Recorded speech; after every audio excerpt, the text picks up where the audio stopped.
rings, but there's so much more that this life brings. You'll fall in love with every little face by the time they get in line to leave this place. Prepare your heart to stand here all alone. She hugged me tight, smiling through her tears, and walked out one last time. Sentimental, I thought, I'm glad it's something I'm not. I had lessons to design. Sitting in their seats, very straight and tall, it felt like the room would never hold them all. Don't look now, the school year had begun. Reading and math, they went by so fast, and I struggled getting it all in. Between where do I stand and did you wash your hands, and Jenny won't be my friend. At the end of the day, when the kids were away, I looked at our Christmas tree. These toothless kids and the things they did were starting to grow on me. The one thing you have to know is how to love them and let them go. You'll teach them things when the school bell rings, but there's so much more that this life brings. You'll fall in love with every little face by the time they get in line to leave this place. Prepare your heart to stand here all alone. I've got to stop there and find the second page. What do you think so far? Awesome. Awesome.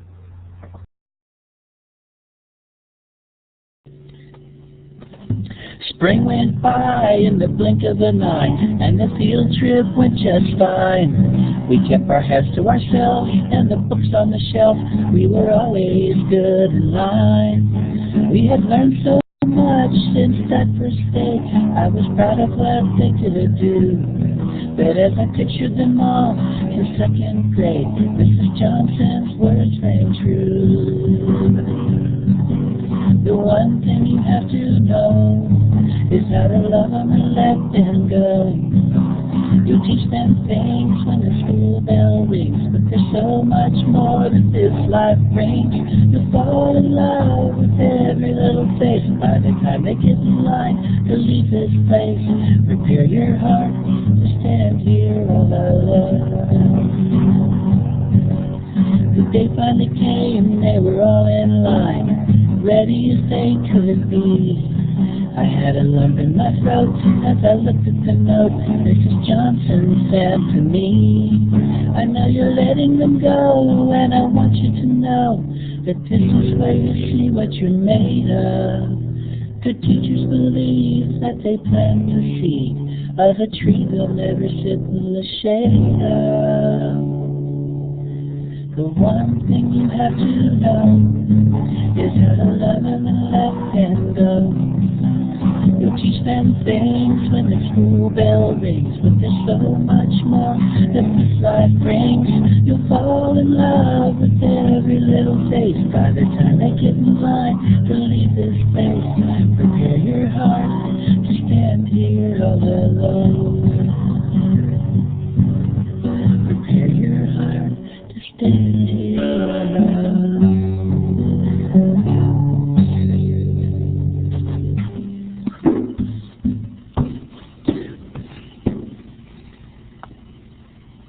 Okay. Excellent, Kevin. You have any more? I've always got more. Maybe I'll just play a little background music. How's that? Awesome. Awesome.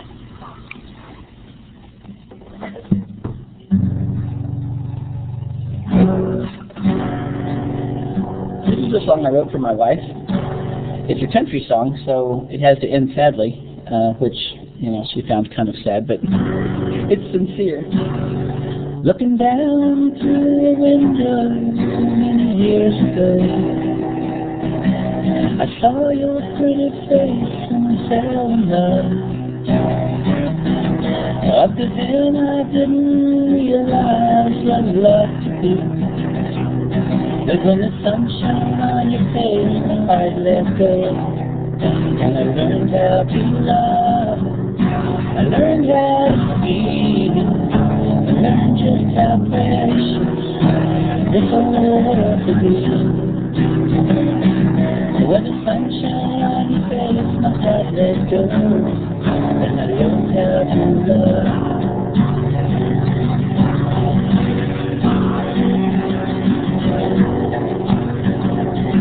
Staring deep into your eyes many years ago, I saw the true dimension of our love. I was shaking in my shoes, I couldn't wait to say I do. And when the man said kiss the bride, my heart let go. And I learned how to love her, I learned how to see, I learned just how precious this whole world could be. When the man said kiss the bride, my heart let go, and I learned how to love. Looking down through the window many years ago, I heard the newborn echo of our love. Looking both like Mom and Daddy, crying loud and strong. And when he looked at me and smiled, my heart let go. And I learned how to love, I learned how to feel, I learned just how precious this whole world could be. When he looked at me and smiled, my heart let go. And I learned how to love. Standing right next to your bed just 2 days ago, I realized that I'd always been in love. I had to say goodbye to you, my heart was breaking right in two. And when your hand went soft in mine, my heart let go. And I learned how to love, I learned how to see, I learned just how precious this whole world could be. And when I see you in the sky, my heart will love. I learned how to love.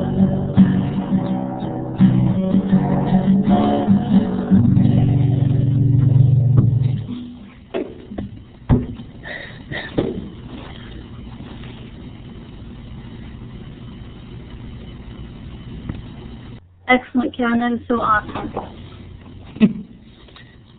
We have about 8 minutes till we start, and Kevin has been serenading and playing for us.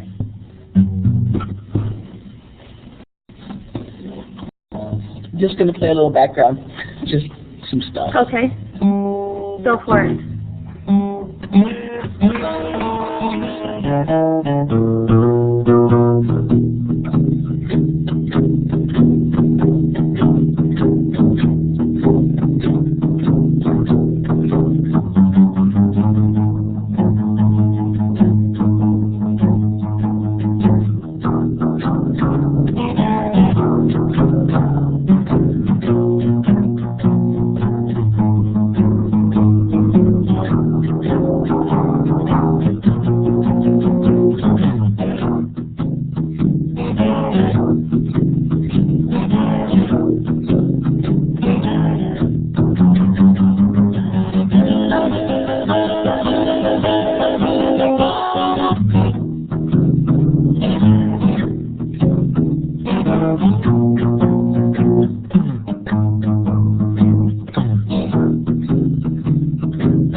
We should make up a Classroom 2.0 live theme. Look, Lucy. Excellent. Go for it. I support that. Well, I've been seeing with teachers, we've been sort of improvising the the state assessment blues. Teachers are great at coming up with they're great at coming up with lyrics, I'll tell you what. You got that right. I'm just going to make up something. Who knows where it will go. Okay, don't expect it to rhyme. Hey, fill in the dot. That's all that I've got. We did everything we could to get you ready for who knows. That's how it goes. I got the high stakes chested. Kids walk around like zombie blues.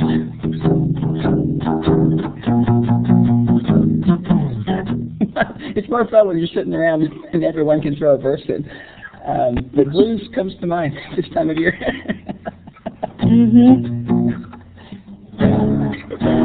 I don't know. Let's see if it'll take us something else. Okay, I'll try this.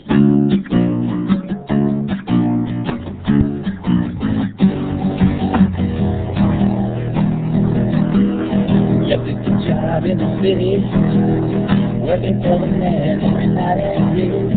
But I never rise to bed and worry back the week. I've been feeling years keep on turning. Keep on turning. Rolling on. I see a lot of things in this. I'm a lot of things down in New Orleans. But I never saw it. It's till I just do right out of here to go see.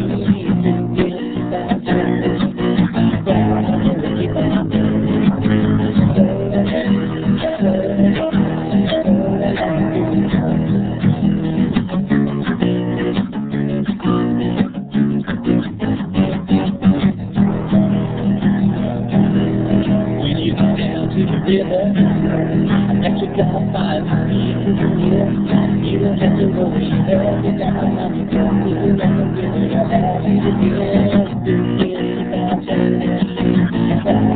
Keep on turning. Rolling on.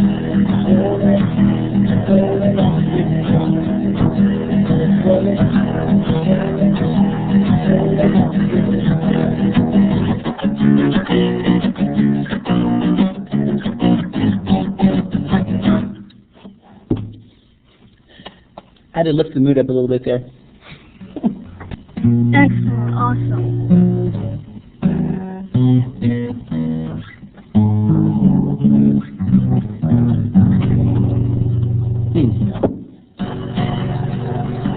We got 3 minutes, right?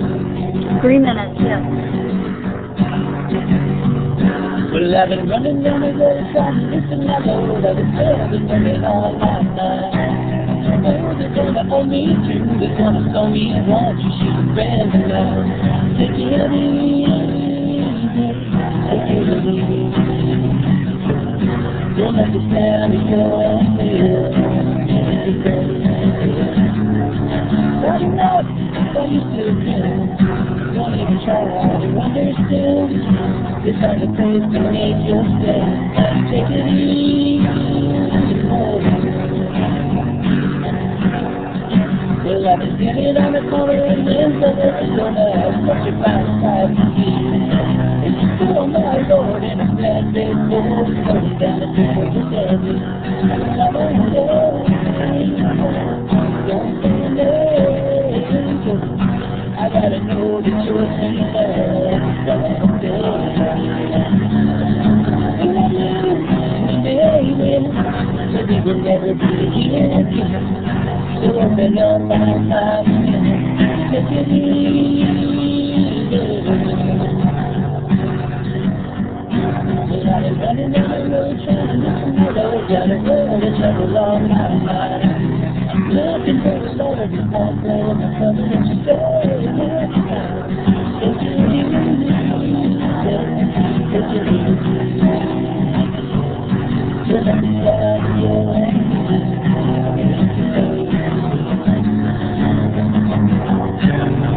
I'm going to stop there at 1:18. Give you guys ears a break.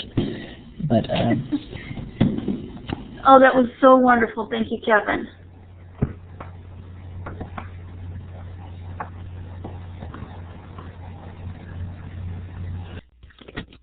Good morning, everybody. I just want to test my mic and have an opportunity to say, Kevin, that was a really great pleasure. I think it's a wonderful addition to the beginning of our show, and it's nice to meet you online.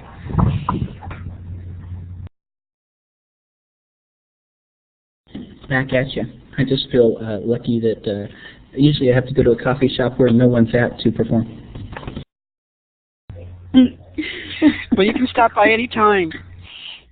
Anytime, yes, definitely. And we'll take you up on that offer to write a theme song for us. Oh, good. Yeah, I'd love to. We can do it collaboratively. Lately, I've been writing songs on Google Docs collaboratively, and it's so much fun because everyone has ideas, and whenever I get stuck, we just keep going because people keep contributing. That's an excellent idea, collaborating on a Google Doc.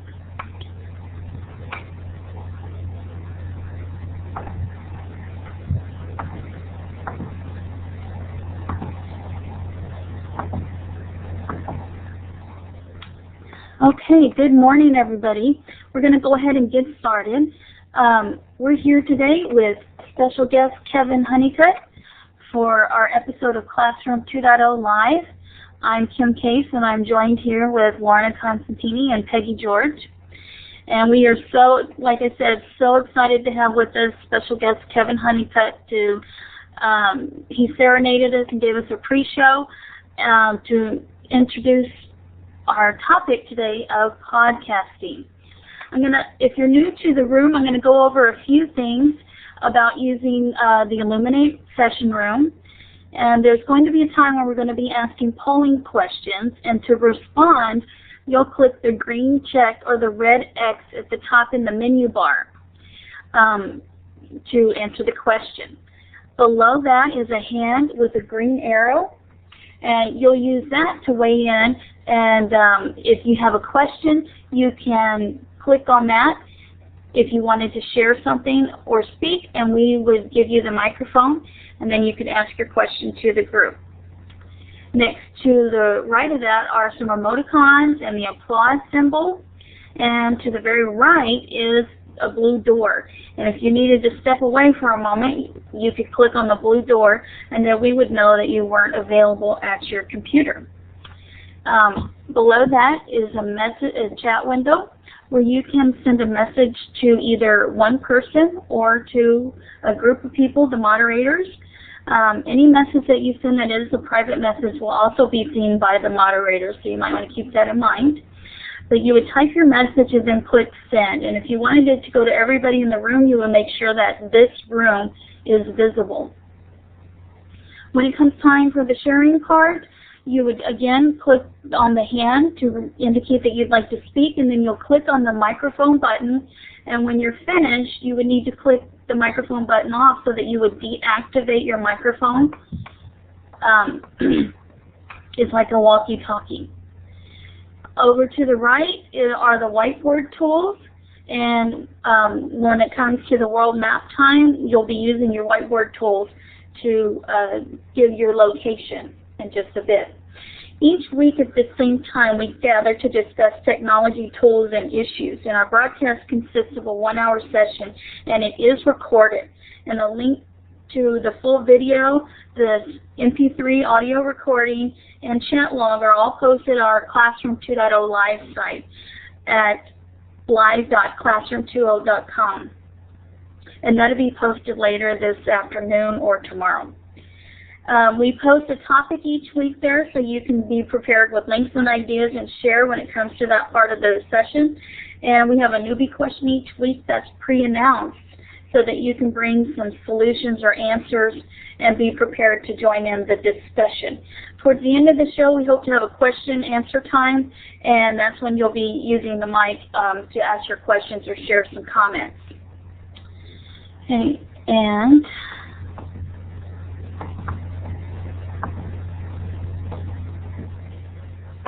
if you're not seeing the full chat window, or you wanted to change your layout, you can go and change your layout by clicking on View at the top menu.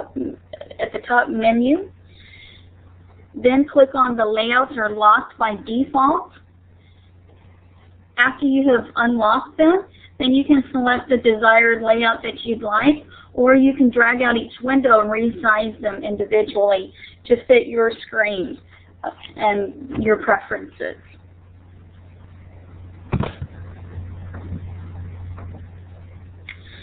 These are the whiteboard tools that I mentioned, and the whiteboard tool that we're going to be using is the laser pointer. It's got the blue wand with the red sunburst dot at the end. And so if everybody would please click on your laser pointer and then click on the location on the world map. And sometimes the dot doesn't go exactly in the right place, so you may have to drag it over a little bit to the right. We have some great representation throughout the U.S., Alaska, Africa, parts of Europe, and we welcome everybody this morning, and it's such a great representation throughout the world. And we're so glad that you joined us today for podcasting with Kevin Honeycutt.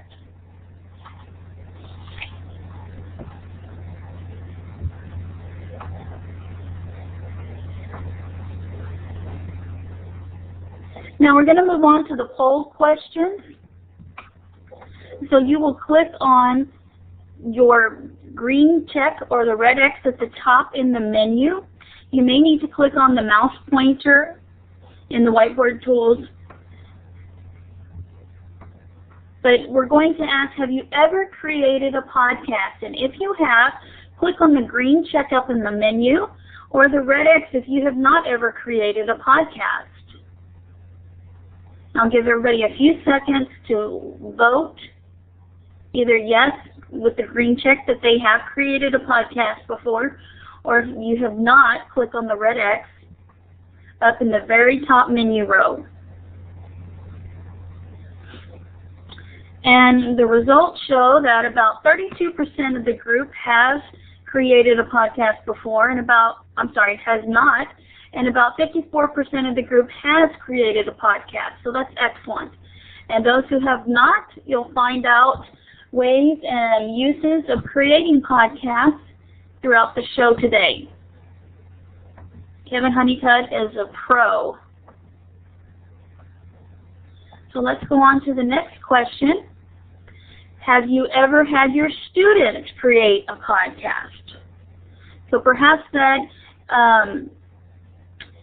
you may not have done so yourself, but you might have had your students or had enough information to guide your students to creating one. So if you have had your students, please click the green check, and if you've not had your students, click the red X.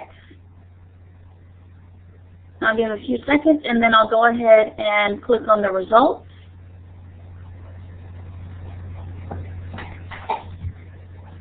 And 51% of the group has not had their students create a podcast, and about 32% have. Excellent. That's a great representation. Thank you for everybody who participated in those. And now we're going to head over to the newbie question on what is podcasting. And I'm going to pass the mic over to Lorna. Okay, great. Thanks very much, Kim. And look at the full classroom we have today. We've got 80 participants, and we're really excited to have you here. For those of you who are not familiar with our newbie question, this is an opportunity for just a quick overview to the context of what we're talking about today. We would really like to get into a lot of details for those people who are new, but this is not really the venue to do that. We are introducing the subjects for you, and we're going to enhance it with our discussions in a few minutes with our guest. As a new person to our session today, please try not to get overwhelmed with the amount of information that's going on in the chat room. The questions and answers are recorded as the chat room text, so you will be able to go back and look at it later. It is a good place to put your questions, and as Kim has already said, the recording and the audio and the video recording today will be in the archive section of our website. So you do have a chance to go back there and check out the questions and pose a question there at the same time, and we'll try to get back to you with answers. This is a wonderful opportunity to get acquainted with the resources, and Kim's going to explain a little later about our Share tabs page, where you'll have access to all kinds of information on today's topic. So that's a preface to what we're going to do, and I'm now going to talk on what is podcasting. And the term podcast came from the combination of the two words iPod and broadcasting. And so podcasting is an audio or video recording, often done in the style of a radio or TV broadcast, and it can be made available for subscription on the internet. So what makes podcasting unique beyond audio or video clips is that it's posted on websites in which a subscription function is placed. And that means that every time a new episode of a particular podcast is placed on the internet by its creator, it's automatically sent out to an entire list of subscribers. Probably the most easily recognized catcher is the one we know is iTunes. And for those of you who were with us in the session with about feed readers, you will remember that the term RSS, or Real Simple Syndication, indicates how the podcast audio file is sent out for people to access. Podcasts are managed the same way as someone would use the feed reader for a blog post. But particularly, we need to pay attention to the fact that a podcast needs to be put into a software application like a blog or wiki for the RSS feed to be caught. So that's the specific thing that's different about a straight audio file as it turns to the word podcast, because the podcast can be subscribed to. But that doesn't mean that we need to concentrate on just having an audio file caught by a subscription, because many people associate the word podcast with really an audio cast, and there's absolutely nothing wrong with someone making an audio recording and posting it on a static website and still have the benefits of a learning experience for our students that allows for the development of a script, the communication piece, a collaboration piece. So we tend to think of podcasting in the terms of being subscribed to, but we still have people thinking of podcast as simply creating an audio file or a video file of a classroom event. So that's pretty much the indication, pretty much a descriptive definition of podcasting, either as a subscribed function to an audio file or the posting an audio file on a website.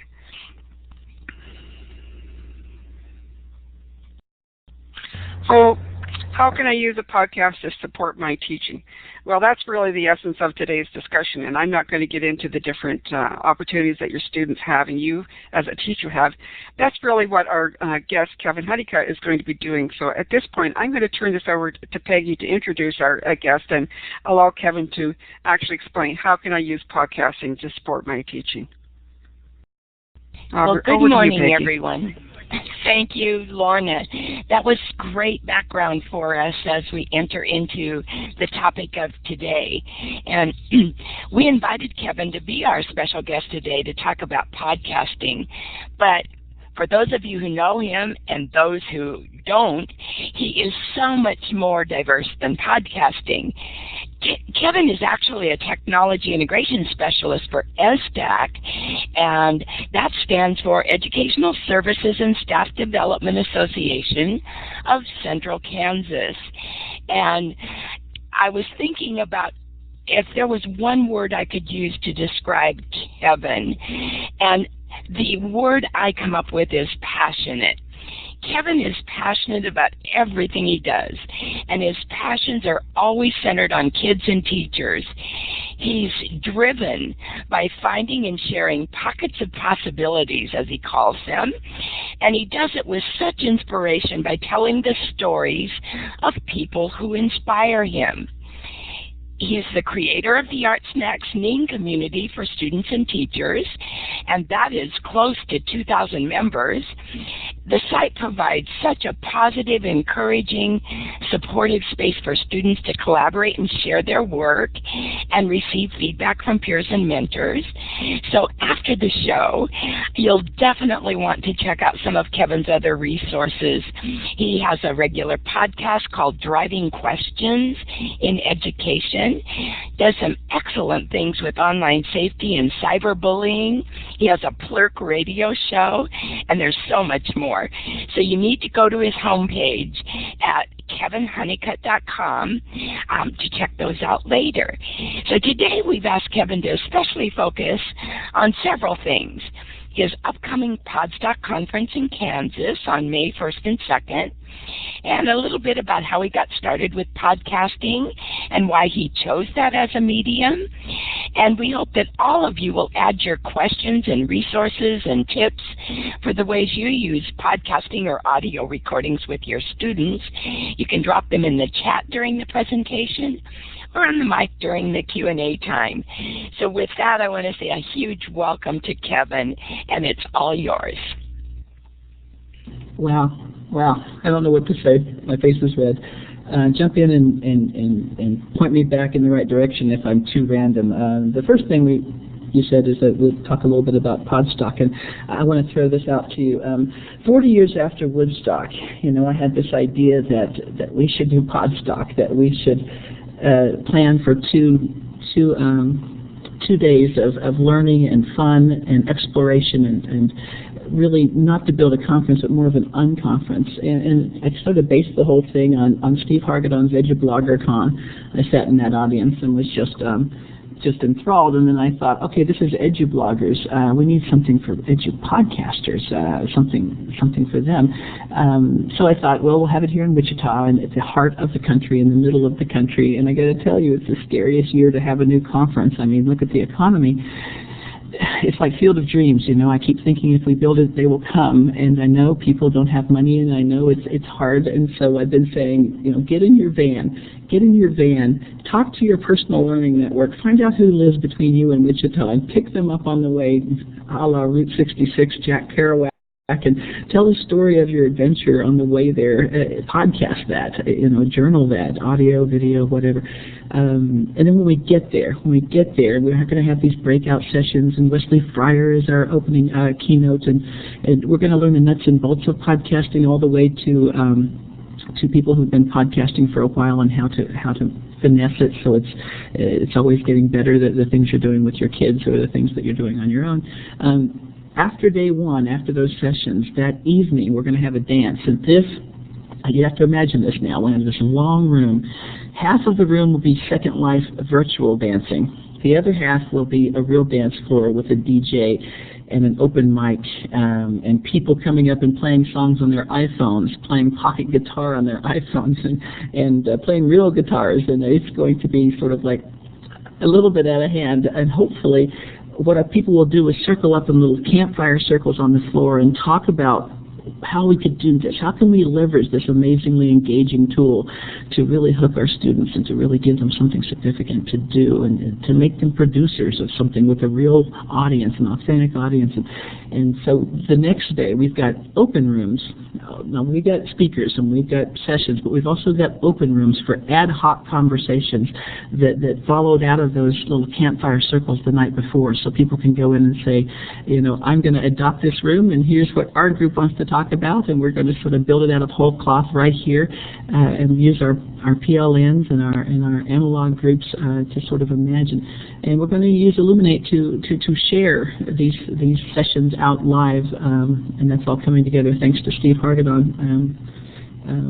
My hope is that after this first one, people will say, wow, okay, that was good. Now, I want you to understand that I'm couching all of this in this wonderful hippie speak on purpose to make it seem, fun, low stakes, not intimidating, so people will come and open their minds and remember what it was like to be a childlike learner again.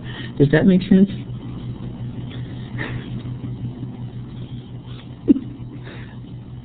Yay! Okay. And so if you tell me right now, Kevin.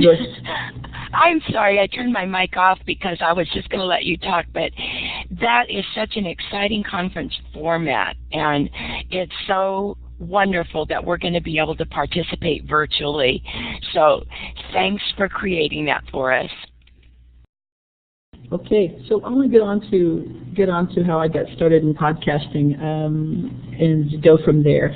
I want you to understand that I work with technology-rich classrooms, which means I travel around from school to school and help teachers get started in these things. That's kind of what I do daily. But back in the early days of podcasting, I was terribly intrigued by this because I was a DJ, and as a DJ, you know, I did this show, I did this broadcast, I did the weather at the top of the hour and the bottom of the hour, and I had these things that I said, and a lot of the same kind of aesthetic moved over to podcasting, and I think of podcasting as broadcasting, as sharing, as distributing your thinking or your product or whatever you do. So it felt very comfortable for me, but I'm on the road all the time. I'm driving all the time, and that's why my podcast is called Driving Questions. Here I am driving 4 hours, and I think, man, I'm wasting heartbeats behind this wheel. And I listen to audiobooks constantly and try to feed my brain, but I just felt like I was wasting so much of my life sitting in that seat behind the wheel. So I put my laptop in the passenger seat, and I aimed the webcam at myself, and I hit record, and I started talking to the laptop as the viewer, as the person. I thought of it as my wife at first, and so I would ask questions that came out of these books that I was reading, like A Mind at a Time, and The Myth of Laziness, and The World is Flat, and Here Comes Everyone, and I'm inspired by these books, and then I have no one to talk to, so I talk to you, the viewer, and there's the viewer sitting over there, and I publish that whole thing, and I do it in iWeb on the Mac, and publish that to iTunes, and then I thought, well, I should interview famous people. So I started contacting authors and saying, well, can I talk to you? And you know what the fun thing is that no one has ever said no. Even when my podcast was unknown, it seems like people err on the side of saying, I think there's a publisher who says somewhere, hey, this is a viral thing. Yeah, you should do that, because people seem to say yes. So the first one I did with my cell phone. I plugged it into my car stereo. I have an old truck, so I bought one of those cassette tape, things you put in that has a wire sticking out of it, and I plugged that into my phone, and I ran the person's sound through my truck speakers, and I pulled over at a rest area, and I interviewed for the first time, and I thought, wow, that was fun. Now, please keep in mind I wouldn't interview while driving. Talking while driving, okay, but I don't want to get engaged and crash into something. So in the meantime, I'm doing all of this. And if you look on YouTube and you search Half Crash Latte, you'll see an episode where I'm talking to you as the viewer when a lady crashes into the back of me at the drive-thru at Starbucks. And you can see I have it in park, so it wasn't my fault. But I knew if a policeman pulled up, he would blame me because, I was talking to a computer. So you see me reach over and sort of quietly close the lid. So anyway, it just started picking up steam, and I started interviewing more people. I met Steve Hargadon this way. I met Daniel Pink this way. I started getting sort of closer to these people, these big thinkers, and the audience grew and grew. And it became very clear to me how powerful this was for learners, for students. I loved how we defined podcasting sort of generally earlier, because I think podcasting is what you think it is. I think if you have a strict definition, you disinvite people.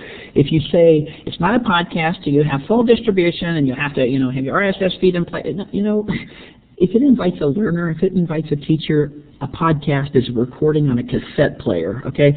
I think it's more the overarching idea that a kid is doing something different. A kid is speaking instead of just writing. It's reading his script. Is being dramatic, is opening himself up to showing off his or her learning styles, is being engaged. To me, I want a broad funnel that lets everybody in. If you want to talk about narrowing that funnel later by RSS or distribution, that's fine. We can put the nuts and bolts in place. But I think it's immensely important to make it easy at first. And those of you who are using it in the classroom, I'm hoping in question and answer you'll talk about how you got started and why you do it, because those stories pop out all the time. Let me give you for instance. I was in a school the other day, and I was helping kids for the first time record their videos. And their videos, we're calling them podcasts, but they're not podcasts yet. They're just videos. When they're ready to publish, we'll call it, it'll be a real podcast. But for now, podcast makes them excited, so, they're podcasts. And so we're sitting in front of a chroma key curtain, and the kids are choosing their backgrounds, and they're reporting from the Boston Massacre. We're here today at the Boston Massacre, and here's somebody who was just one of the, I think it's one of the lobster backs. Don't call me that. Okay, one of the British soldiers. What happened, sir? And they did this whole point of view thing, you know, from the point of view of the colonists and the point of view from the soldiers. So the kids come in one group at a time and they record. Here's what I love. I had some kids in these groups who struggle with reading. These are their own words and they're in big font, but they struggle mightily with reading, especially when they're nervous or they're on the spot. And how many times does this happen in classrooms when we go around and randomly pick people to read out loud in front of everyone, and the stakes are so high? I used to have this problem. I seize up in that moment if I don't have the script memorized, you know. I have a difficult time. So now let's look at sort of how this podcasting thing works. That with the teacher that I'm working with, we write a storyboard, then we write a script, the kids rehearse the script, and they rehearse the script, so it's not the first time they're reading it in front of people, so they don't have to feel quite as nervous. And here's the second piece of magic, I think. Take 1, take 2, take 3, take 4. They can mess up 10 times. We'll keep the 11th take, and when everyone sees the final product, that kid is reading and sounding like the other kids and is not singled out because they're stammering or they're having trouble. It can be benevolent, this editing process that kids can do. They can make themselves sound and look the way they want to via the technology. I saw that happen. And I saw one of my little kids light up when I said, oh, we don't have to get it in one take. We can do it as many times as we want. I saw the weight of the world fall off of his face, and he emerged in that moment. He emerged, and his personality came out. You know, we were so stuck on stammering and words, I couldn't see the kid, and he couldn't show me. But the minute the pressure was off, he became a different kid. That, to me, is magic.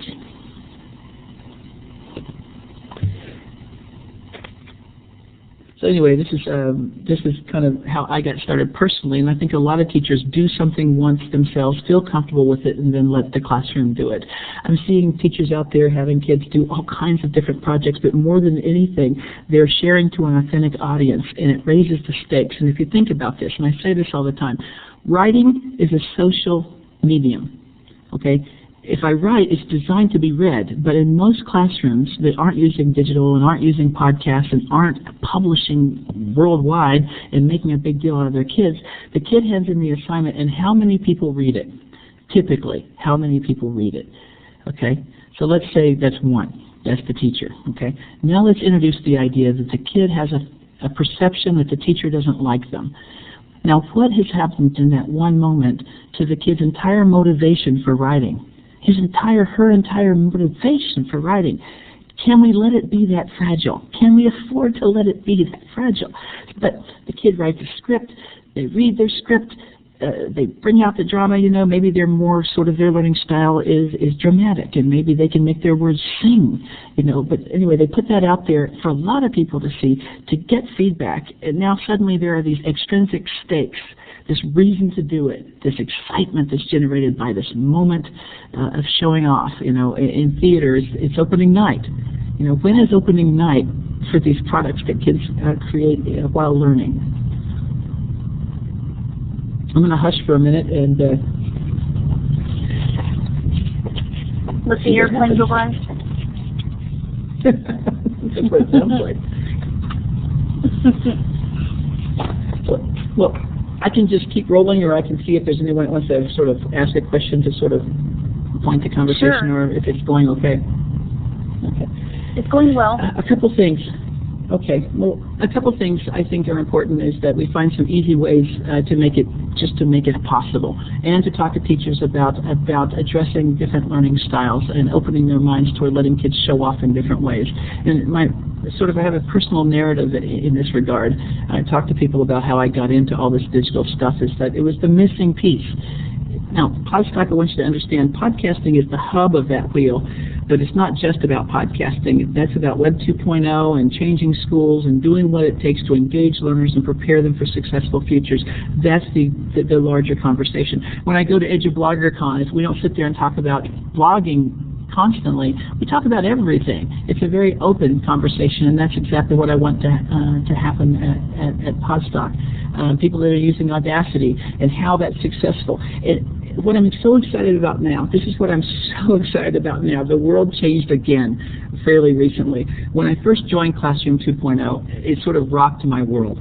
Suddenly I have access to over 1,000 back then, and then 2,000 educators worldwide sharing ideas to get me over the speed bumps when I crash into something. Because we die of waiting. Oh, there's a reason why I can't do Audacity. The servers won't let me, blah, blah, blah. That speed bump, teachers go back to the status quo pretty quickly because we have to. There are 25 people waiting at all times. So anything we can do to eliminate the speed bumps, to knock down the barriers. Well, Classroom 2.0, here you have this entire personal learning community of very open people, sharing openly and daily. What have I done? If you've been using Audacity for 2 years, you're a high-value target. I got a teacher who started yesterday. Will you help her? Will you be there for her? She'll be there for somebody else in a year from now when she's the new expert on Audacity. So first it was Classroom 2.0, and I love Ning. And I'm looking at Classroom 2.0, and I'm saying, wow, I love how teachers are sharing here. And I'm also out there talking to kids about online safety and talking about etiquette and talking about how do we grow kids who know how to be good citizens on the web when we didn't grow up on the web. How are we even qualified to talk to them about it when we didn't live that reality and we're all out there scrambling to come up with some kind of a curriculum? What do we say? And it's all over the map from, we'll firewall everything and they won't be able to do anything, or it's the Wild West and it's wide open and we just don't pay attention until they mess up and then we yell at them. It's a mess out there right now. It's an absolute mess. And I think if we're going to create a petri dish to start to learn how to grow good web citizens, we've got to create places online like Facebook, like MySpace, but that are mentored, that there are people there and that kids are sort of shown the rules of the road as youngsters, so they don't grow up in the Wild West of let's flame everyone, that's funny, let's put pictures on there and make fun of people, that's funny, and no one is on recess duty at all there. So we block it at school, it's not a problem, but it's still a problem because they go home and there it is. And do we have some responsibility in all of this? In most communities, the teachers in the school know more about technology than anyone in the community, in most communities, because they all have a computer probably. So if we don't have some responsibility, then I don't know who does. So all that being said, I saw Classroom 2.0, and I started the Art Snacks Network with this idea that I'll create a place that's half teachers, half kids. Right now we have a nearly 1-to-1 student-teacher ratio on Art Snacks, so 1,000 teachers, 1,000 kids. Think about that as a school. So there's 135 curriculum-aligned art lessons that last 10 minutes. So the kid draws the fire ant, and I say head, abdomen, thorax 3 times. I say exoskeleton. I say insect, because my wife told me to say those things, because she teaches grades 1 through 4, and she wants to make sure we Trojan horse those things on the test into the minds of the hands-on learner. These quick little snacks, if you will, are how we do that. So really the secret curriculum is teaching and learning, but the kids think they're learning to draw, and that's fine. So there's the value that keeps bringing people back, is all these free lessons. And I create these on my own time, on the weekend. No one's getting paid for this network. It's my grand experiment. The kids are starting to write in the writer's block. In the Poets Corner, they're sharing poetry, and they're putting their podcast on the network. And on the front page, I set the thing. I frame the conversation. I say, welcome to the Art Snacks Learning Network. Make sure that the things that you publish, pictures, videos, words, are always appropriate for our littlest artists. And in 375,000 page hits in 2 years, how many kids do you think have tried to pee in the pool? And I say pee in the pool, and I mean, how many have tried to mess up in that many page hits and that many visits? One kid tried to post something inappropriate. I said, hey, you can't post that. He tried again. I had to ban him. One kid. Everybody else saw that thing up there, said, oh, that's what the expectation is, and has lived up to the expectation. People are mentoring each other. Kids are saying nice things to each other. They're saying, nice drawing, Timmy. Wow, your lobster is great. Kids who draw very well are becoming rock stars and powerful mentors for kids who want to learn to draw. So there's a model here that's a mile deep that if you start to look at, you can say, no, these environments can be positive places, and we can steer them, and we can grow them, we can fertilize them, and sort of make them into these positive places where kids learn. But it takes time and it takes community. You know, it takes more teachers. I ask teachers all the time, can you go on to Art Snacks and say 5 nice things about 5 kids' drawings each week? When I first started doing this, I had a teacher say, those aren't my kids. And it hurt my feelings because none of them are my kids. I said, I know, but they're all our kids. So now I've got people who do that. Benevolently go onto the network, find a drawing of an ice cream cone and say, Samantha, your ice cream cone is excellent. You got to be careful when you do that, because if you say, that's a great horse, then they'll go, it's a turtle. So sometimes you want to talk about lines as dark and light and that sort of thing. It's been so fun. Let me give you one more little story from Art Snacks. I had a 16-year-old boy on Art Snacks who went to a charter school with no art teacher. A lot of the kids on this are homeschool kids or kids from schools with no art teachers, so this is their art. Anyway, Nathan is on the network, and he's a very good digital drawer. He's good with the mouse, and he's good with Photoshop and Illustrator, but he has no pencil skills. And he says, I want to draw with a pencil. I want to be a twin threat. I want to be analog and digital. And I'm like, great, I'm the Yoda of analog, fine. So he's asking if I can tutor him personally, and I'm on the road almost every day, so I know that's not going to be possible. But I said, Nathan, try this. Go to the library and check out those big books that are a foot wide with the masters in them. Look through them and find art that inspires you and emulate it. And guess what? He did. And he didn't just do that. He is a master. By the time he was 17, this kid was much better than me as an artist, as a visual artist. He's a prodigy that didn't know he was. He was a kid who was waiting to happen. So he starts drawing like Rembrandt, and he's good. He's very, very good. And if you're on the Art Snacks Network and you search the word Nathan, there's 2 Nathans. One of them will be the Nathan I'm talking about. If you look at his work, he's amazing. And not just is he amazing, he's humble. He's kind. He's mentoring Jason, who's in 2nd grade, and drew a fire truck that looks like a bologna sandwich, and Nathan's finding things that are good about it. And when Nathan says, nice job on your fire truck, he's a rock star. He's a 17-year-old prodigy everyone wants to be like. So I've got this role model who's self-appointed and is being, a powerful force on the network. And so I'm seeing these things happen inside this walled garden. And I keep an eye on it, and other people help me keep an eye on it. But I'm seeing amazing things happen that are teaching me that we can do very positive things with virtual places. I'm going to stop for just a minute and see if... Thank you, Kevin. I just am so excited to hear the kind of experiences that you're letting students do, and it's really rewarding to see that it's not just you, that a community of teachers is building on what you're doing. I would like to, having said that, take you back to a very simplistic question. And that would be, if I'm coming as a new teacher or I'm trying to coach a new teacher, the organizational piece to do this. I'm thinking of the classroom. I'm trying to get them to record on a sound piece, and there's all kinds of activity, going on in the school. How do I manage my classroom? How do you manage this piece of creating the podcast? And then, okay, you have to put it somewhere. What kind of permissions? What kind of process do you help a new person go through to get to, what you're talking about with your podcasting? I absolutely love your question, and it's one of those nuts and bolts questions that gets people started. And I'm going to give you some things I've done, and please understand, it's just my angle. There are a million possible angles. My angle, I come from the background of theater and theater directing, and so I use all these words. But what I usually do is set up one computer, one place we call the hot spot, where kids go produce.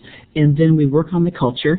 We set up an expectation where when kids say, quiet on the set, everyone is quiet, just like that. They do their line. Charlie and the Chocolate Factory was my favorite book I read this year. In the book, Charlie, who was very poor, the kid does their script. Now, they rehearse a lot. They don't do the rehearsal while everyone has to be quiet on the set. If you cry wolf like that, you'll lose this. But the kids will respect each other's moment if you set that expectation. So now you've got this sort of Hollywood thing going on where we're over here talking about adverbs and verbs, and suddenly a kid yells, quiet on the set! And everyone's quiet, and she does her thing, and she stops recording and goes, clear, and everyone goes back to work again. And you leave that stuff there. you know, I think what breaks down a teacher's deal is when she goes to the smart board and something doesn't work, or she goes to the projector and the bulb is blown out. I mean, deal breakers like that. So I like to go over, create a hot spot. I even tape it on the floor sometimes. And I'll say, kids, hit your mark. There's an X right there. 3 feet from the camera, 3 feet from the microphone, because we don't have a good microphone. Make sure you speak up. Make sure when you talk, you see that little level thing come over to at least 50%, or we won't have you loud enough. And so we coach them. We had a clinic here at ESDAC last year. It was we called it a student film clinic. We called it film because that seemed all Hollywood, and the kids all came in and we had lights and everything, so the kids were producers and the actors were talent, and we say things to the kids like, don't sweat the talent. What does that mean, don't sweat the talent? Don't put the talent in the chair if your computer and your process isn't right, because here's the actor sweating under the lights, and if you make them mad, they'll go to their trailer. And the kids will say, you're sweating the talent, Jason. And then they'll get their process figured out faster, so that the actors come over, hit their mark, start talking, hit stop, and the classroom goes back to what it was before. And then we have these moments when we publish, or we have these moments when we edit. But as a rule, kids can come and go to that place over there, do their producing, and it just becomes a lightweight part of the culture. Does any of that make sense? Sure does. I can't believe what a great answer that is. I know it. Fantastic. Keep going. Sorry, Trevor. I was going to ask about, actually, okay, you've done it. What is the technical piece that you're using to publish? You're using iWeb yourself for your own podcast. How would you help the teacher get the actual publication piece, and where is it going to be hosted on the internet? If you had to work with the school board and getting the technical partners on side. Mm-hmm. It's always something different. It depends on what the school has. If the school has Macs, of course, we use iWeb because it's easy.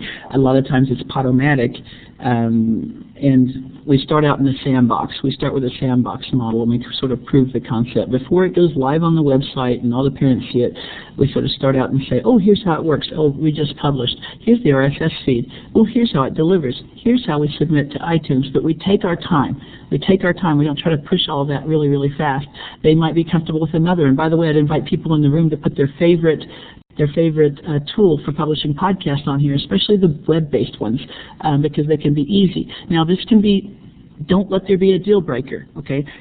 Here's the deal breaker everyone throws at me. That's blocked at our school.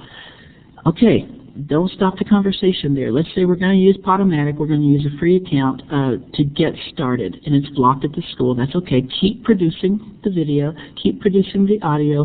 Keep them on the teacher's computer or on a jump drive or on a hard drive, an external hard drive, whatever. And the teacher will probably always have to do some stuff outside the network at first. I mean, we do that all the time. We go to YouTube and find a video, and we go to Zamzar and convert it so we can use it in our PowerPoint because we can't go there from school. I'm interested in the workarounds. If you know the why of it, the how of it is doable. With a personal learning network, the how of it, there's a million ways to do how. First, understand why. This is important because it's going to engage my learners. It's got them communicating and collaborating in 21st century ways that align to the net standards, and we're building successful people for the future. There's my why.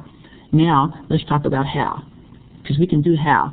One of my favorite ways to talk about doing how now, between Classroom 2.0, Twitter, and Plurk, I don't sit and wait for answers anymore. It might be 5 seconds, but that's as long as I have to wait, because I've got 800 people in my personal learning network, most of whom are smarter than me.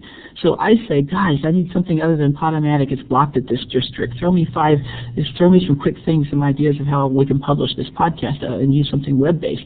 Boom. Answers from teachers who've done it for the last year. They're not just people who have an idea, they've actually done it. That's powerful information to have at your fingertips. I used to be a detached retina in education. I was the only art teacher in a small district. When we broke into curriculum meetings, I met with myself. And I burned out in that job because I had no one to talk to or collaborate with. And there wasn't a Plurk, and there wasn't a Twitter, there wasn't a Classroom 2.0 or anything Web 2.0. I was isolated. And now, the biggest gift I can give a teacher is to pull them into a personal learning network and to get them on their way with a community around them of smart, passionate educators. And by the way, you can't just shoplift from a network like this. You've got to give back. There's a give and take. You know, people first get to one of these networks and say, I need some ideas. I'm like, who are you? slow down there. It's like coming to a party and going, give me some chips and a drink, and I want someone to dance with now. It's like, wait a minute.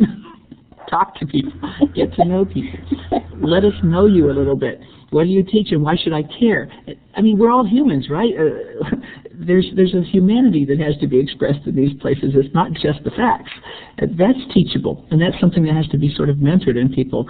But once they're in there and they're a character in 700 people's lives and everyone's keeping up with their story, they have collaborative opportunities everywhere. They have support opportunities everywhere. That support is everything. You ever have a bad day and just say, gosh, this is a bad day, and no one in the building even talks to you? I go to clerk and I say, wow, I can sure use a lift. I'm feeling pretty bad. And 30 people, it's okay, Honeycutt. You'll be all right. Keep pushing, buddy. Don't give up. It might be virtual people, but they're real. So true. That's they true. know me better That's than the so people true. at work. They've had my back in ways that bring tears to my eyes. I've been lost at the last moment and sent something out to the Edgeverse and had people give me ideas and save my bacon. And these people, they don't owe me anything, I don't even know how to describe what these new macro sort of think tanks are. There's part passion, part personal, part professional. They're a hybrid.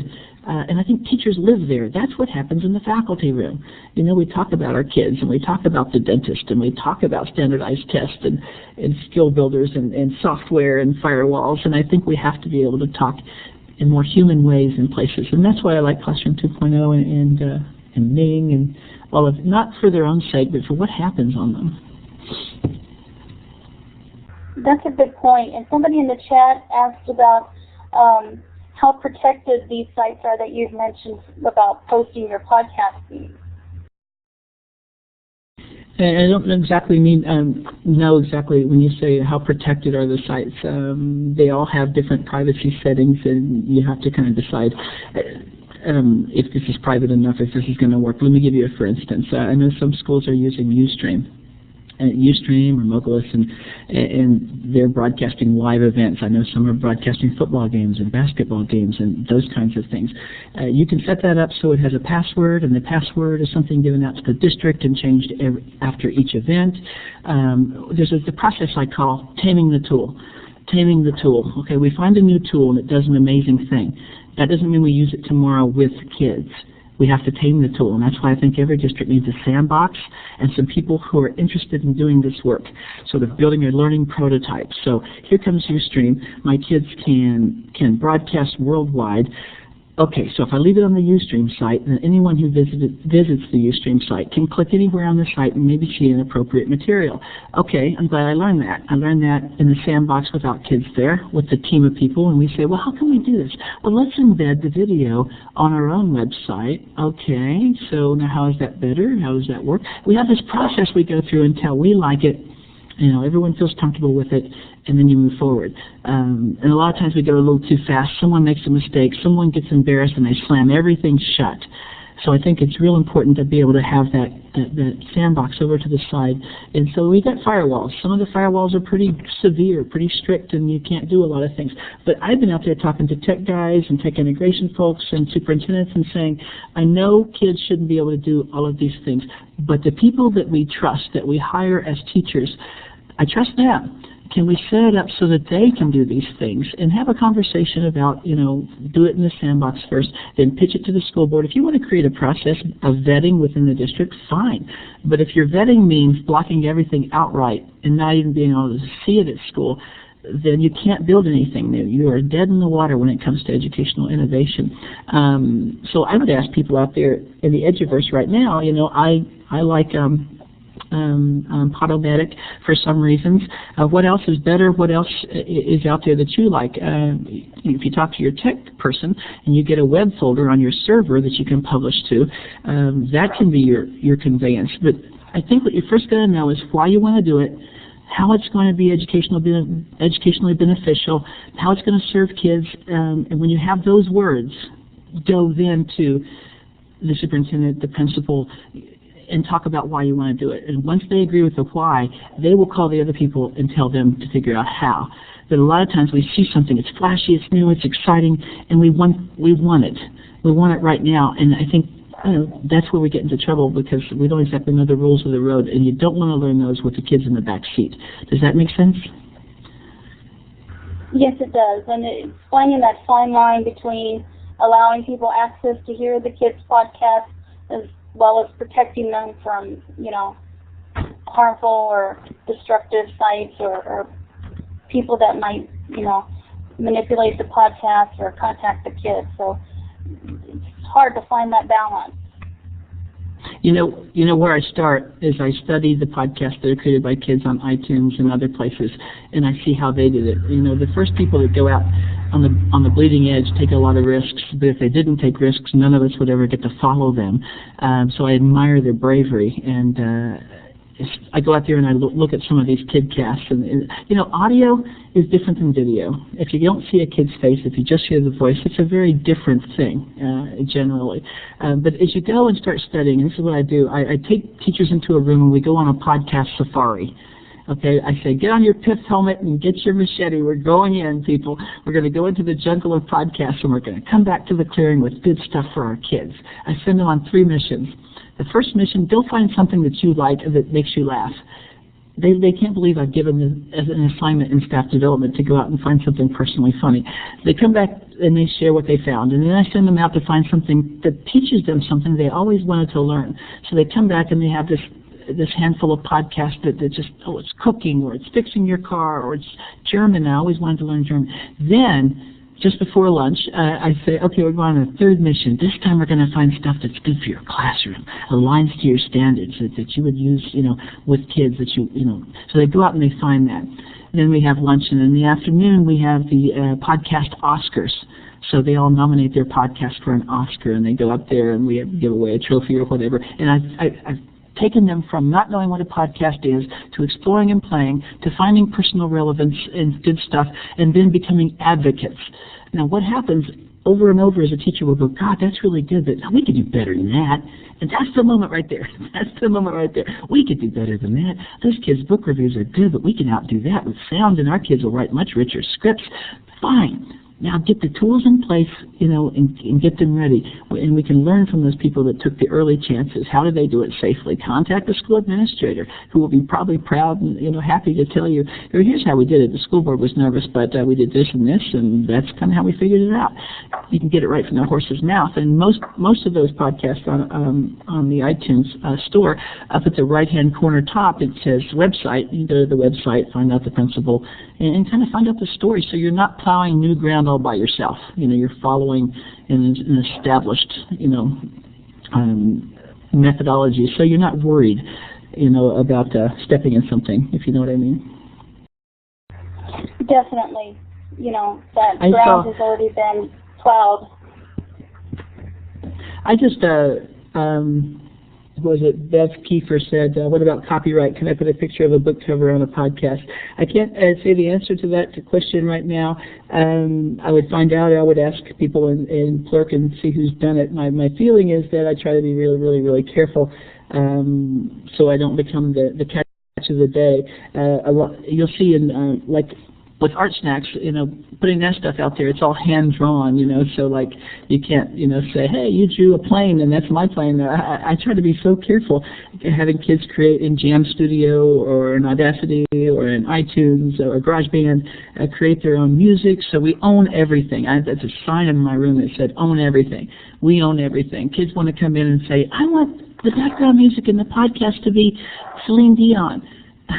No, but wait a minute. In a couple of weeks, I'm going to judge the Student Technology Leadership Conference in Kansas. This is this really cool conference they have where kids bring their videos, their podcasts, their websites, and they compete with kids from all over the state. And I'm one of the judges, and one of the criteria on the judges forum is, do they own everything? Are they using copyright material? They following copyright law? And I've got people that I go to when I'm not sure about those things. Do they cite sources when their credits roll?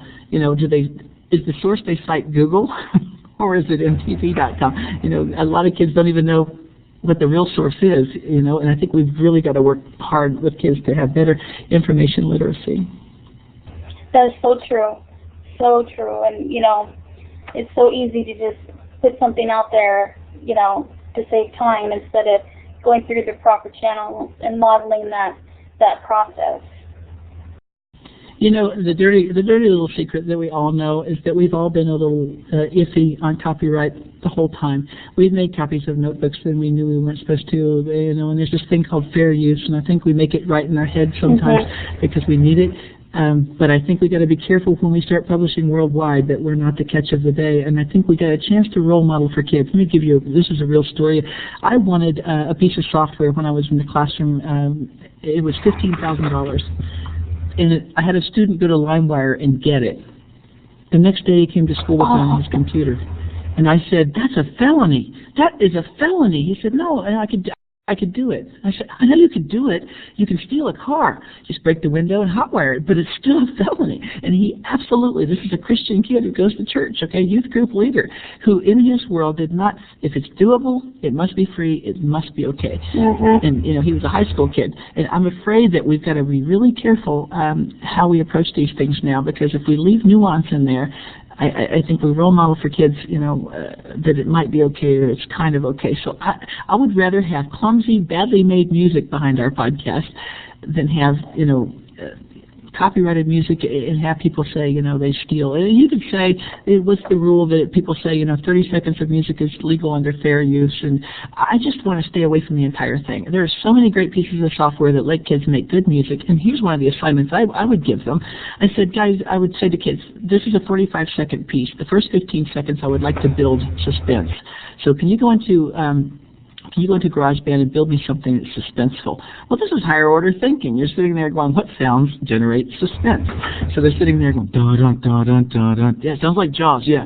What are they doing there? Oh, it's deep music. These kids with different learning styles are rock stars at this. Okay, after 15 seconds, it needs to sort of be lighthearted for the next 15 seconds. So that's a nice assignment to give someone. They're sort of practicing the skills of the Hollywood, you know, soundtrack, people who create those. So I don't know. I'd rather be creative and not worry, and teach the kids how to sort of err on the side of being careful about trying not to break the law.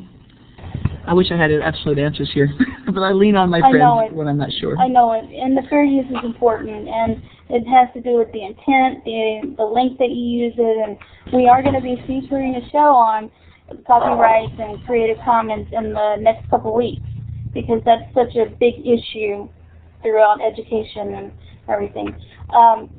We're going to go ahead and wrap up the show, but Kevin, if you can stay on, that would be great. A little bit after the hour ends, we would appreciate it. And next week, on March 28th, we're going to continue our discussion that was started last week with Miguel about using ways that you can use Moodle in your classroom with your students. And it'll be specifically on the different innovative ways and the blocks that you can use within Moodle. And we're going to have a special guest, Toman Zlingsik, who is from Australia. And he will be joining us next week at the same time, 11 a.m. Central, 12 p.m. Eastern Daylight Savings Time. And I'm going to post in here the link to the survey. And if you could please fill that out, you can click on it and just keep it open, or click on it at the end of the show. That would be great.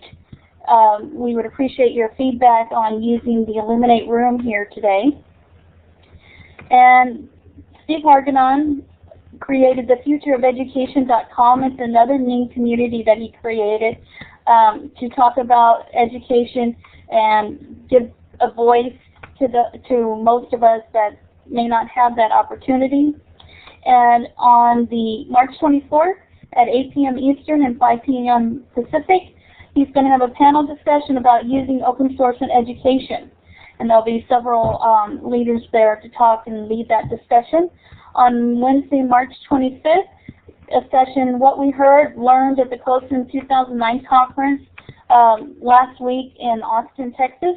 And they'll be sharing some great things that came out of that conference. And a live panel discussion from Boston on Web 2.0, Vision and Possibilities for Outreach to Low-Income and Minority Students. And more details will be following, and all of these sessions will be in Illuminate. And you can find out more about the times and specific information at futureofeducation.com. provided by KnowledgeWorks and in conjunction with PBS teachers. And we'd like to give a special thanks to Kevin Honeycutt today for talking about podcasting and singing and performing, and I'm just such a big fan of yours, Kevin. I'm so honored that you joined us today. If you need to leave, we understand, but we appreciate and we thank you for coming and hope that you'll join us next Saturday for the Moodle follow-up, part 2. And if you can stay, we're going to go ahead and, Kevin, if you could talk about some of the editing process and why it's important to have the kids edit, including lower kids, the lower elementary grades, you know, how you can facilitate that as well. And then we're going to take some questions. Okay. Well, a little bit about editing. Each software and each website have different capacities for editing, but editing in general, I think, is higher order thinking. Part of what I used to do with kids, and I still do with kids, is, you know, they record an hour and we're doing 15 minutes, and I love this because in writing, you know, we talk about thrift and we talk about using the right words and paring it down till you have the essential words, and that's a great errand, and that's the same thing in editing. What is your best 15 minutes, and choosing that, and when they're throwing away or editing and taking out parts that they like and they're down to the parts they love, I think that is a immensely valuable educational process. And I would tie these together with writing. Make sure they understand that writing and the audio, reading of the script, and producing video, and the things that people say and the things that people see, that's all writing. I think you can really support and buttress persuasive writing and all types of writing that we're teaching in this.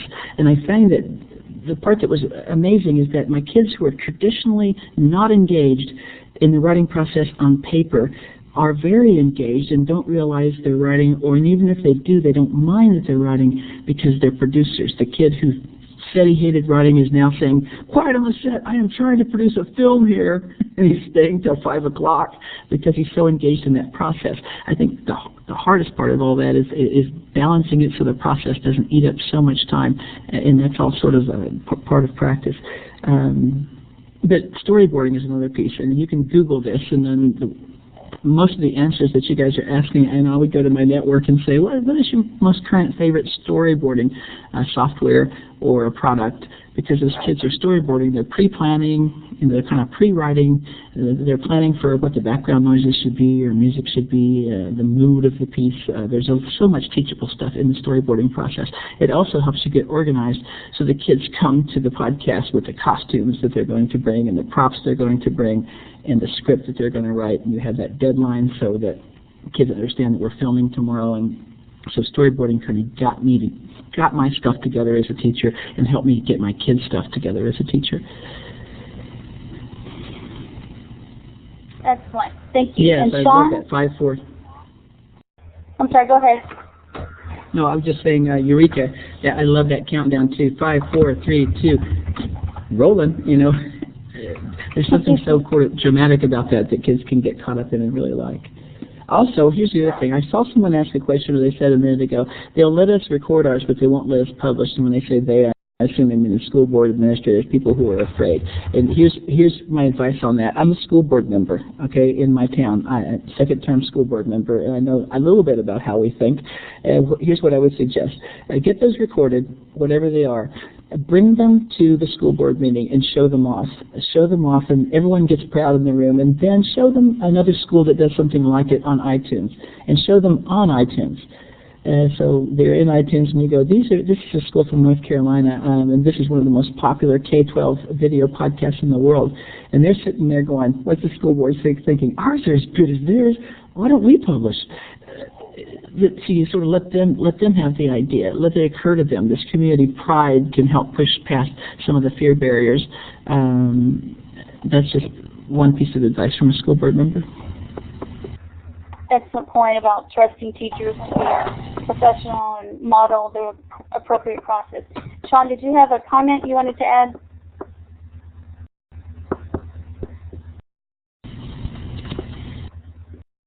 Okay, did you have a question or something you'd like to share? Because you have the mic. We'd love to hear from you. Sean is a broadcaster from Arizona, and has done some really great work with podcasting.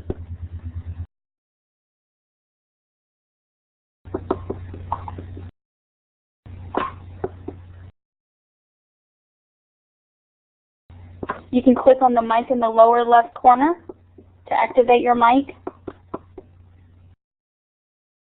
Can you hear me now? Yes, we sure are. Thank you. Okay. I've been talking here for 30 seconds because nothing went through, so I'm sorry. Sorry. I just want to say Kevin had some outstanding information there, and I felt everything he said along the way. And you know, I read a couple things in there about how to get started and different things like that. There are some dynamite tools that are out there. If you're on that Mac, you've got Gcast in there, Audacity's out there, and there's a lot of different tools out there that have been discussed in the chat room. The biggest thing that I would encourage people to do is just get in front of the mic and start talking, put it in front of kids and get them talking. And anytime somebody contacts you or talks to you about, oh my, something naughty could happen in there, you know, it's time to start trusting teachers. We're professionals. Nobody thinks a thing about letting us walk into a classroom with 30 or 40 kids and teaching them how to do things. And as soon as we publish it on the internet or talk about publishing on the internet, everybody gets really excited about that. And his point that he is a board member, he's absolutely right. If you're getting ready to do this stuff, there's two people you need to talk to. You need to get your principal on board with this. Go in, explain to your principal what it is, how it works. In fact, encourage your principal to do a podcast for their community. And if you volunteer to kind of help them with that process, that'll catch a lot of buzz there. And then the second thing is you got to get the IT guy to help you with that as well. I am a classroom teacher, and I also work for the IT department in the school district, and I know that there's been a lot of times when the IT people are sitting there looking at us, oh no, we can't do that, and something bad could happen. So the more we communicate with our principals, our district administrators, the IT people, what we're trying to do, it'll be a whole lot easier for us to work on this stuff and move it forward. But don't be afraid to get in front of the microphone. Don't be afraid of what you sound like. That's what you sound like. Get over it, move on, and get the kids behind the microphone. They will absolutely floor you, and it's some of the most exciting things I had ever done. In my role as a staff developer, I didn't get into the classroom like other people do, but I brought a group of kids over one day and taught them how to use Audacity, and we published what they did. And what they talked into the microphone was their creative writing that they had done in their class. And it gives new meaning to voice when they can actually put their voice behind what they wrote in that. And it's just substantially cool things. And then we put it up on the web before they went home. They all ran home, told their mom and dad about it. And for the next 7 months after that, I had a little girl that was in that class. She went out, created her own podcast, did a weekly podcast, and it's just really fun to watch this little girl just take off of that. She wasn't doing anything inappropriate, but she was just talking about stuff that she was interested in, and that's just really, really cool. So that's just what I wanted to throw in there. Thank you for sharing. Those are excellent points and so relevant, just letting Sean? the kids loose. Yes. Sean, you're my new podcasting Yoda. Everything you say, I agree with. You just got to start. And if that's in the sandbox and not worldwide, so be it. But there's nothing that starts. Momentum is the big. You just got to. I say, good teachers write checks on accounts they haven't even opened yet. And fear absolutely. and excitement live in the same place. And That's a good analogy. I've done. It's really funny to listen to some of the fears that folks have because, Kevin, I didn't hear how long you've been doing this, but I started this over 3 years ago when there were no books out there. You were the absolute uber geek if you knew how to do this stuff. And I can remember sitting in my chair on a Thanksgiving 4-day weekend trying to figure out how to do any of this, and I recorded my first recording in Movie Maker so I could just get the audio in, and it was nothing more than basically talking about the weeds growing in my yard just so I had something to post. And then I found out that I had to get it on a website. Then I went to put it on iTunes, and it started talking about needing an RSS feed, which took me down a whole new realm of what is RSS. And all of these things just were killers. The first class I ever taught, Peggy George actually sat in on it, and she could tell you it was 3 days, and we spent, I think, almost 2.5 days just setting up the website and learning how to deal with the RSS feeds and all of those things. And then about 1.5 years later, I put an Apple podcast server in the school district, and now that class is 5 of the most boring hours I ever spent in the classroom, because you can teach a person to run Audacity in 15 minutes. And the rest of that class, they're just repeating the process, learning how to create and edit and post. And it's just fascinating to see how fast this has grown, and especially for educators to pick up anything in the speed that education has picked this up is substantial. As a group of people, we don't typically do change very well, but we've jumped all over podcasting, and in my opinion, it's got the best chance to really change the dynamics of education of anything we've ever done. I agree. That is very true. The potential is, infinite.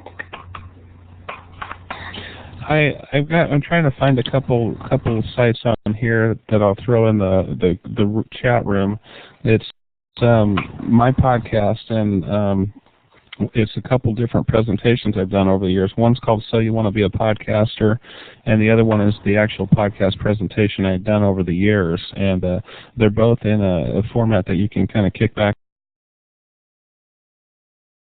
and watch them on your screen. So if you're sitting on the dock making up your mind if you want to do this or not, they can be very handy tools for you. So I'll throw those in the chat room. That would be great. All right, Sean. And thank you for sharing. Sean? No problem. Yes. What are you doing May 1st and 2nd? I have no idea. Because I'd pick up a collection to get you a bus ticket, and you can bunk with a bunch of us geeks that are staying in one room, because you're good, and you've been there from the beginning. You'd be a really good facilitator of the conversation.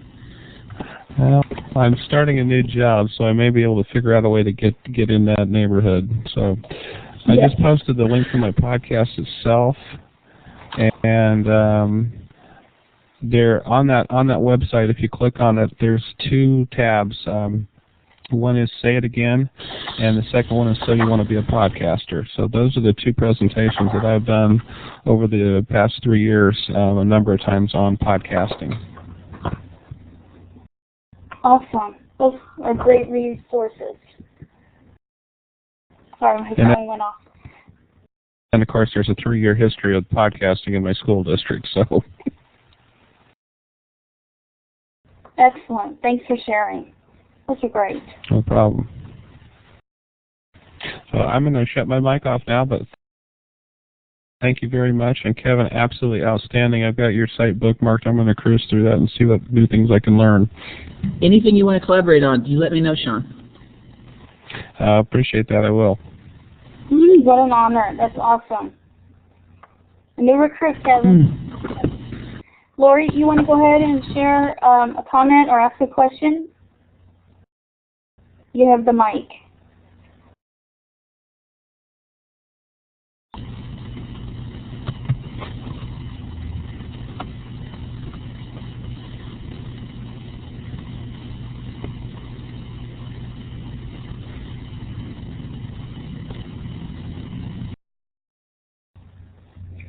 We're not hearing you, Lori, so if you want to raise your hand again, then we'll give you the mic and let you have the opportunity again.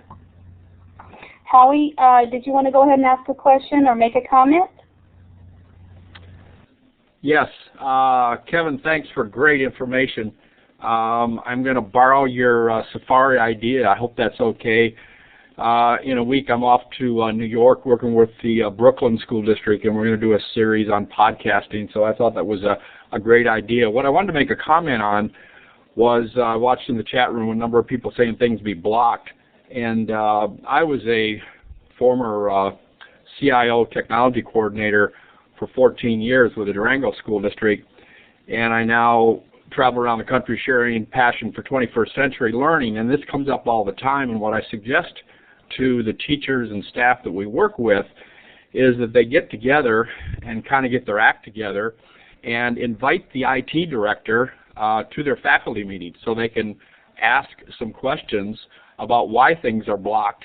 And unfortunately, some IT directors are, how shall I say it, control freaks. And, you know, I think they listen to reason if we'll explain to them how this engages kids, how it's good for 21st century skills and so on. For the most part, and Kevin mentioned it also, of releasing it for the teachers first and then showing them what can be done. So when I was with our school district, I made it a point of every month to make sure I was at a faculty meeting at the schools to listen to those folks, and in most cases we could unblock the things. And the other piece of that is if there are inappropriate things, I think we need to teach our teachers how to discuss that with kids, how things are inappropriate, why they're inappropriate, rather than saying, well, let's just block this site.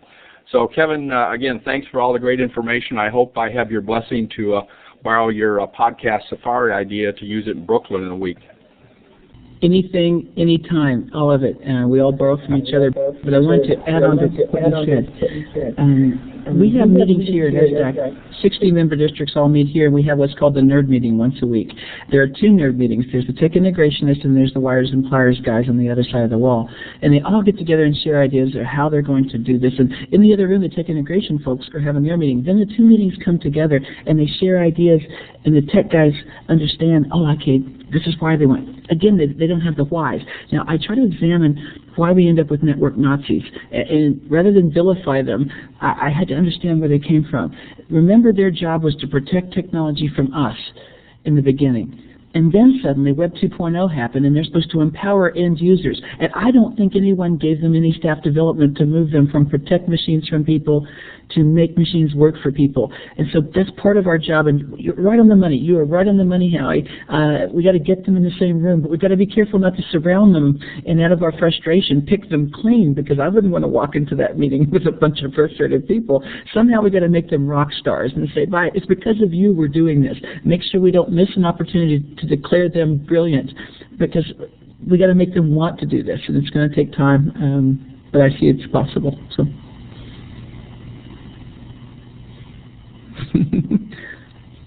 I agree, and just one final comment, and then I'll get out of here. Make them think it's their idea. However we need to do that, you know, in a positive way, I think that'll solve some of those issues. True, you get buy-in that way.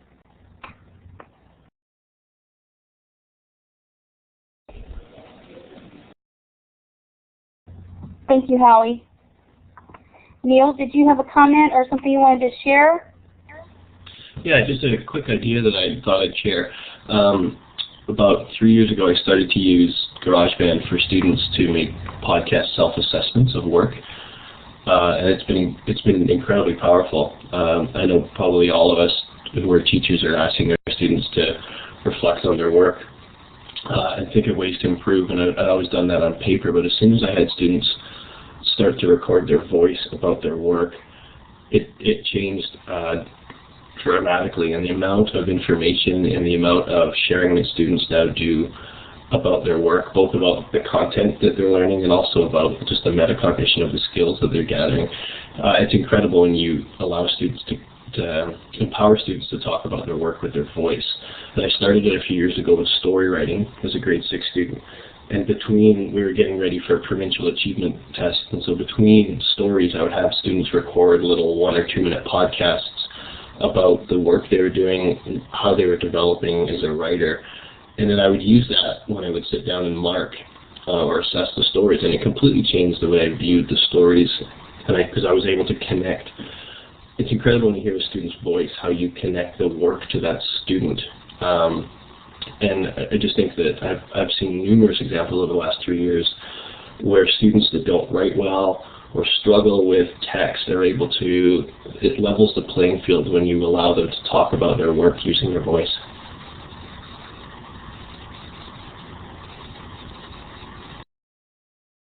I Great definitely examples. agree. It levels the play. Go ahead, Kevin. Here's what I'm convinced of. Neil, when Neil talks about this, he talks with a certain flavor or a certain dialect, and certain people hear the way he couches the conversation, and it resonates. It's powerful. I'm sitting there going, wow, you hooked me. You had me at hello. And I think it's all these voices.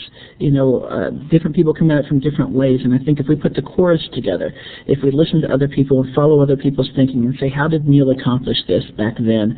And, you know, and how is it improving, you know, education where he lives? Because we can build our own examples and we can go through the frustrations, but I think if we start first by, I want Neil in my personal learning network right now. I want to collect these trading cards of these people who've done this, because they will help me when I go to the school board and I ask for that thing. You know what? No, wait a minute. 2 years ago, Neil was doing this. Let's roll film. Okay, and here's Neil on Skype to talk to us a little bit about why this is important. To me, that's everything. And I've had experiences where I've given workshops and shown examples, and that's the one moment where I've talked about student voice and podcasting and had teachers' mouths drop because they hear students' voice and the passion and the energy that students will talk about their own work. And I've seen that a number of teachers and administrators sort of go through serious paradigm shifts when you start talking about student voice and assessment. Excellent. Thank you for sharing, Neil.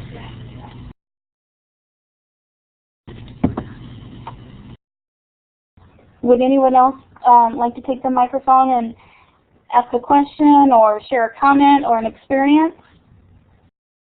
If so, just click on the hand with the little green arrow, and we'll pass the microphone to you. Kevin, could you tell us a little bit about that movie that the high school students created and sort of what led them to the point of wanting to do a movie and how that went? That was such an exciting experience to hear about. Gladly. I'll kind of go back to the beginning.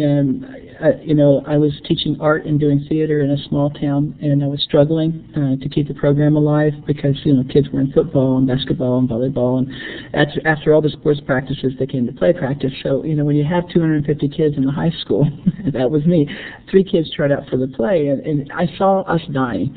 I knew the school board was thinking of cutting the drama program. Every year we were on the block, and so I had this buddy who was going to film school at Oklahoma State, and he found out I had a Mac, and he asked if I had Avid Cinema on the Mac, and I looked on the hard drive, and lo and behold, there was Avid Cinema. He said, can I drive up this weekend and make a movie and bring it back? And I said, what? What? So he came, and I said, you can use my computer, but you have to show me what you did and how you did it. So he came and he made his movie, and he exported the movie, and back then this was not as easy as it was when iMovie came along. And as soon as he left, I said, wow. We're not doing a play this year. We're doing a feature film. I didn't know how to do a feature film, but I told everyone we're making a feature film, and my assistant director was scared to death. And we shot this terrible movie, and 50 kids tried out. Everyone in the community wanted their face on the camera, and I saw all the excitement. And so we figured stuff out. We lived at the school. We crashed the computer I don't know how many times. Didn't have enough RAM. None of that. We wrote a check on an account we hadn't opened, and it made the news, the TV news. And my community got really excited. And right after the movie, the school board said, what do you need? Because they knew we did this on no budget with nothing. So the next year we had a new computer, and we had a new camera and microphones, and we made our second movie.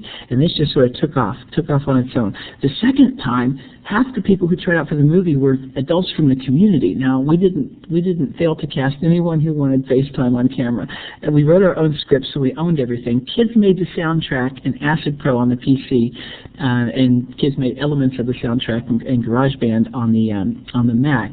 And when we debuted that film, we made $5,000 on box office. We made another $5,000 on tape sales. And then the school said, what do you need? And we wrote a VE2 funded program, and the next year it was all student filmmaking. So they were all on the computers. We had a lab in the room, and that became a class. But it took 2 years before doing a crazy, audacious thing and having the guts just kind of stick with that and say we're going to have a movie when we don't even know if it's coming out of the computer. I love that, and I think it's okay to be scared again, to be excited again, like a first-year teacher. I see teachers experience almost a renaissance in their practice when they put themselves out there and they do this thing. And if it's for kids, if it's for parents, if it's for community, if it's for learning and excitement and engagement, you cannot fail. If it's for all those things, people will come out of the woodwork to help you. But you've got to talk about it. You've got to say, this is what we're doing and this is why. And I saw people from the town, volunteers came out of the woodwork. On our second film, we had a prom scene we shot that was set in 1932, so we shot it in black and white. And a man from our nearby community brought on trucks antique cars, 1932 and older, on trailers for free to park them outside of the community building so it would look like 1932. A dance instructor from a nearby town taught all the kids to waltz for free. Farmers came in with front-end loaders to give us better camera angles on certain scenes. Everyone was involved because it was this whole community thing. And that became a story. And that story was the genesis of the stuff we were doing with video and with film. And so from then on, getting support, it was not a factor. I mean, everyone knew this was the student Inman film program. They wanted to help. But it took some bravery at the beginning, for sure.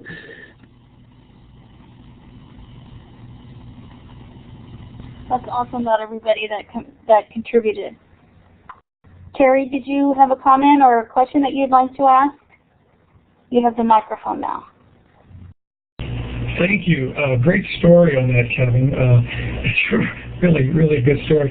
I was going to throw in something that you might have already talked about this earlier. I came a little bit late.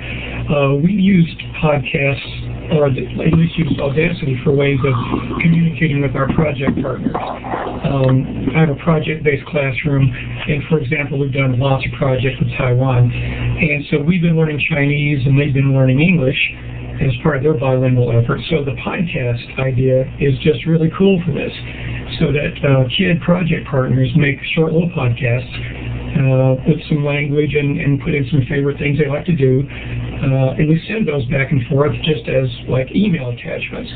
And we found that they've just been wonderful for us trying to put the real intonations and real inflections in our Chinese, which we tend to sound extremely Midwestern clunky with. And once we have the kids show us how to do it, we can say things like "wo shi" instead of "wo shu," for IN. So it's just another application we've used in our project-based classroom.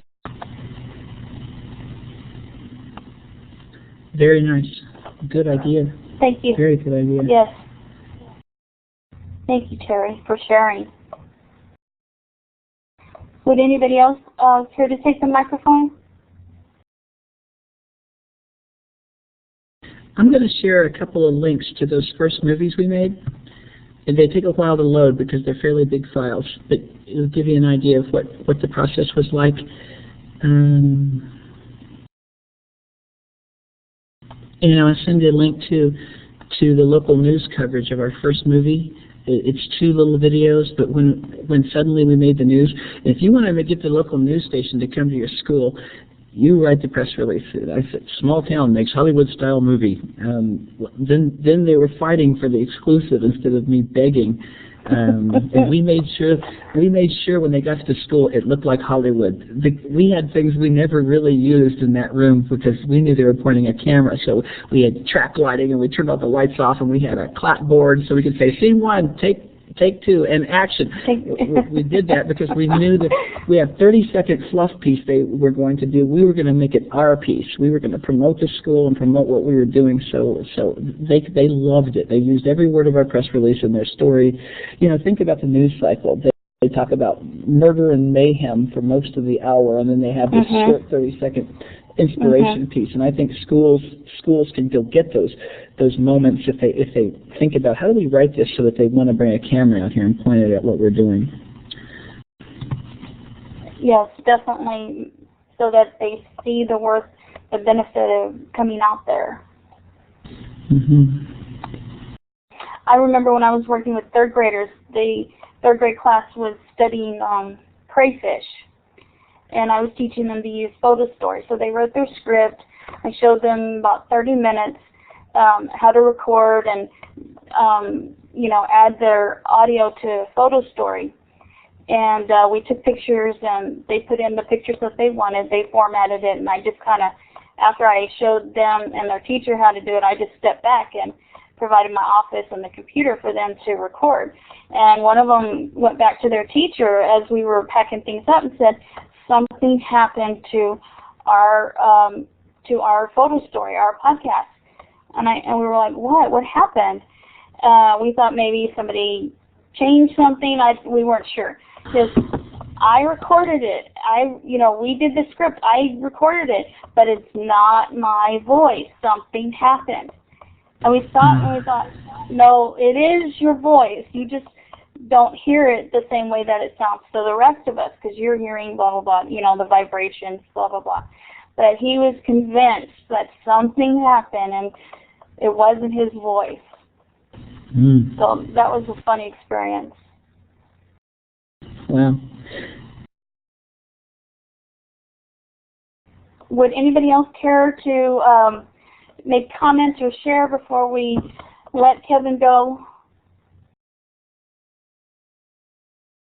Kevin, we appreciate you coming today, and then for staying after.